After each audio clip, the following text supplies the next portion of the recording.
Alright, listen up, because this is one of those moments where you think you know how the world works and then boom, the curtain gets yanked back and everything you believed starts looking real shaky real fast. You ever get one of those HOA letters? The kind that hits your mailbox like a threat. Bold font. Legal sounding words. Fines, deadlines, consequences. Yeah, that one.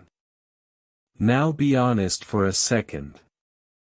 When you see that letter you feel it, don't you? That drop in your stomach. That voice in your head saying, man, I don't want to deal with this. They got power. They got lawyers. They got rules. But what if I told you that one of the biggest rules HOAs wave around like a loaded weapon isn't even enforceable? Not legally. Not in court. Not anywhere that actually matters. And the wildest part. They are counting on you to never find that out. Because once you do, everything flips. See, most people think HOAs are basically mini-governments. Like whatever they say goes. Paint your house this color. Park here, not there. Remove that flag. Take down that camera. Change that fence. Pay this fine. And people comply. Not because they agree. But because they're scared. Scared of liens. Scared of court. Scared of losing their home. HOAs thrive on that fear. And this story right here. This is where that fear cracks. Let me take you to a quiet neighborhood. You know the type. Cookie-cutter houses. Fresh asphalt. Identical mailboxes. HOA sign out front with some fancy name like Willow Creek Estates. Everything looks calm. But calm is just the surface. Because under that surface is a system built on intimidation and assumption. Enter Mark. Mark is not a troublemaker. Not a rebel. Not some internet warrior looking for a fight. He's just a dude with a job. A regular working guy who drives a work truck. A clean truck. No logos screaming. No mess. No noise. He parks it in his own driveway. On his own property. Pays his dues. Mows his lawn. And then it happens. Violation notice. Unauthorized commercial vehicle. Immediate compliance required. No warning. No conversation. Just a piece of paper telling him move it or else. And that's the moment most people fold. They sell the truck. Park it miles away. Quit the job. Or just pay whatever fine gets thrown at them. Because HOA letters don't ask. They tell. Mark feels that fear too. He's human. He reads the letter 3 times. Looks at the fine amount. Sees the deadline.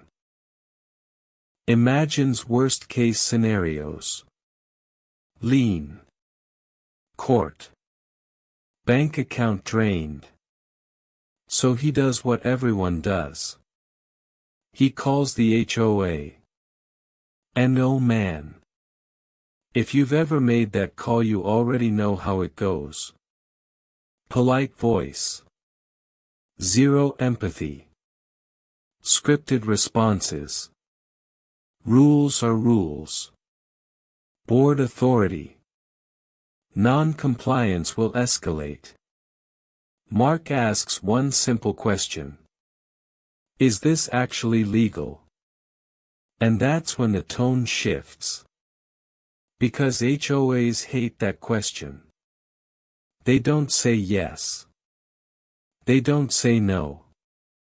They say, it's in the governing documents. That line right there. That's the spell. Because most homeowners hear that and think, oh well, if it's written it must be law. But here's the truth they never tell you. HOA rules are not laws. They're contracts. And contracts do not outrank state law. They do not outrank federal law. They do not outrank your rights. That's the crack in the foundation. Mark doesn't know this yet. But he's about to. The fines start stacking. 25 a day. Then 50. Then 100. Letters start sounding scarier. Language gets heavier. Failure to comply may result in further legal action. That sentence alone has made people panic, sell homes and wreck their finances. But something in Mark snaps. Not anger. Clarity. He stops reacting emotionally. And starts thinking logically. He asks himself one question. Where is the law? Not the HOA handbook. Not the board opinion. The law. So he does something most people never do. He talks to a real attorney. Not a TV lawyer. Not a billboard guy. Just a local attorney who knows property law. The attorney reads the violation. Smirks. Then laughs. Not because it's funny. But because it's obvious. He says, man, they're bluffing. That sentence hits Mark like ice water. Bluffing. An HOA. Bluffing. The attorney explains something huge. In Mark's state, HOAs cannot ban vehicles in private driveways unless there's a safety issue or zoning violation. Mark's truck. Clean. Safe. Legal. The HOA has been enforcing the rule anyway. For years. Why? Because nobody challenged it. That's how HOA power works. Not through law. Through assumption. The attorney writes one letter. 1. Citing state statute. Demanding proof of authority. Warning against harassment. Mark sends it certified. And then something wild happens. Silence. No reply. No follow-up. No fines. 3 weeks later. The violation disappears from his account like it never existed. No apology. No explanation. Just gone. That's when Mark realizes something that changes everything. They never had the power. They just wanted him to believe they did.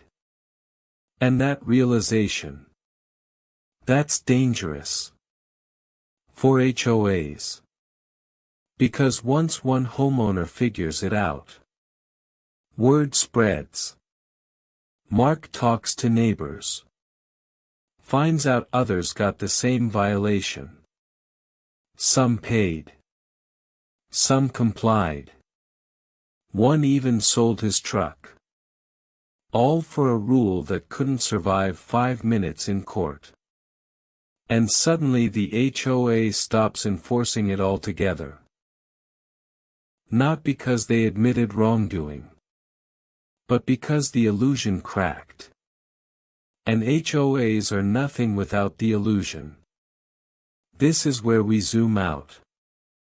Because this is not about trucks. This is about the most abused rule in HOA history.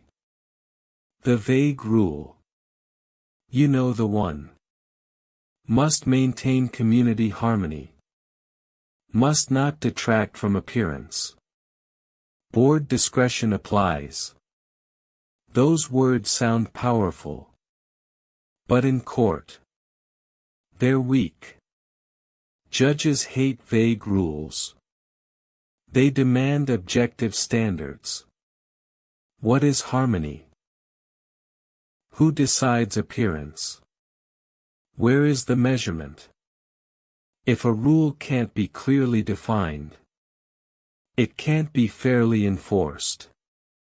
And selective enforcement kills HOA cases. That's why HOAs rarely want court. They want compliance. Fear is cheaper than litigation. But the moment a homeowner stops being scared and starts asking questions, everything flips. Now here's where things get real interesting, because once that first crack shows up in the HOA armor, everything else starts wobbling, and most folks never even see it coming. HOAs don't operate on strength, they operate on confidence. Not their confidence. Yours. The second you believe they're untouchable, they win. The second you doubt it, they panic. After Mark's situation quieted down, something shifted in that neighborhood. People started asking questions. Real questions. Not angry ones. Curious ones. Why do we have this rule? Where does that fine come from? Can they really do that? And man, let me tell you, HOAs hate curiosity more than confrontation. Because curiosity leads to research. And research leads to receipts. One neighbor pulls out their governing documents. Another checks state statutes. Another starts reading court cases. And suddenly the HOA board meetings stop feeling like church. They start feeling like depositions. Because the truth comes out fast. Most HOA rules fall into three buckets. Rules based on law. Rules based on contracts. And rules based on vibes. The first category is solid. Safety codes. Fire lanes. Structural integrity. Those stick. The second category is conditional. Parking rules. Rental limits. Use restrictions. Those depend heavily on state law and how they're written. The third category. That's where the magic happens. Vibes rules. Rules that say things like unsightly, inappropriate, distracting, not in harmony. Those words mean nothing in a courtroom. Judges don't rule on vibes. They rule on facts. And here's the thing HOAs never want you to know. If a rule can be interpreted 10 different ways, it can't be enforced one way. That's selective enforcement. And selective enforcement is poison to HOA authority. In Mark's state, a case went to court not long before his issue. A homeowner was fined for a flag display. The HOA claimed it violated community standards. The judge asked one question. Where are the standards? The HOA pointed to the handbook. The judge pointed to the law. Case dismissed. And when cases like that happen, HOAs don't announce it. They bury it. They hope nobody notices. But lawyers notice. And once lawyers notice, patterns form. Here's another thing most people don't realize. HOAs do not have police power. They cannot investigate.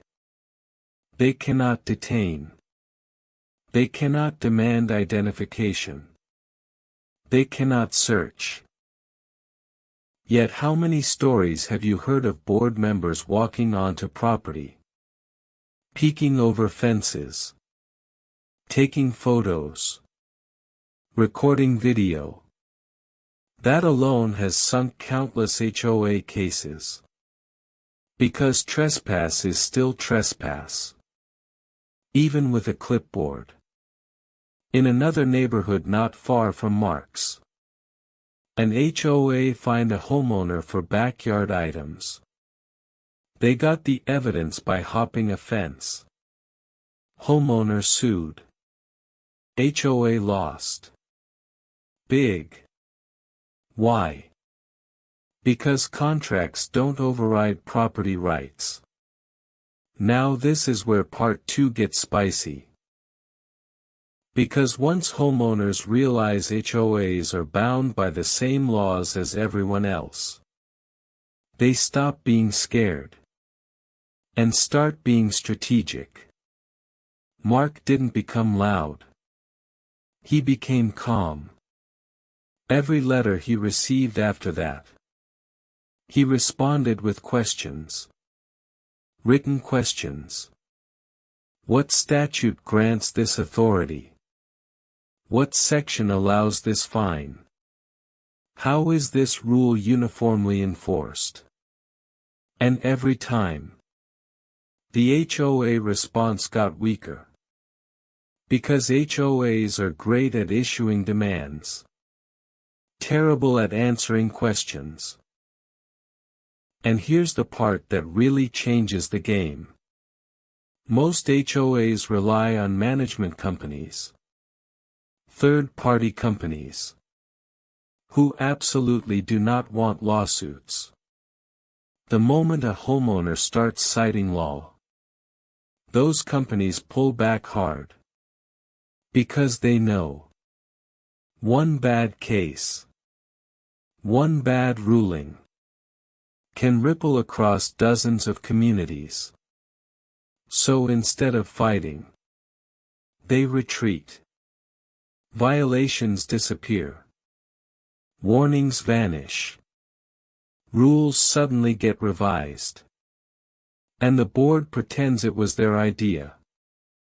Now let's talk about the rule. The one that shows up everywhere. The blanket authority clause. You've seen it. The board has the authority to enforce rules as they see fit. Sounds powerful, right? It's not. Courts have consistently ruled that discretion must still be reasonable, consistent, and lawful. Meaning a board can't just wake up mad and fine you. Emotion is not authority. In one case, an HOA fined a homeowner because a board member didn't like the color of outdoor furniture. Not banned. Just disliked. Judge ruled that personal preference is not enforcement. HOA paid attorney fees. That's another thing. Attorney fees. In many states, if an HOA loses, they pay. Which is why they avoid court like the plague. Because homeowners are waking up. Social media, forums, YouTube channels, stories spreading. People learning that the scariest HOA letters are often the weakest. And now boards are stuck. They can either follow the law or expose themselves. And once exposure happens, insurance rates go up. Board members resign. Management companies bail. Entire HOAs collapse into compliance mode. Mark watched it happen in real time. The same board that once threatened liens now asks politely. The same rule that once caused panic now quietly ignored. Because power that depends on fear doesn't survive knowledge. And in part 3, I'm going to take this even further. We're talking about the exact rule that is unenforceable nationwide. The one HOAs use the most. The one that sounds ironclad, but shatters instantly. And I'll show you how homeowners across the country are using it. Not to fight, but to win. Because once you know this rule, you stop being a target. You become a problem.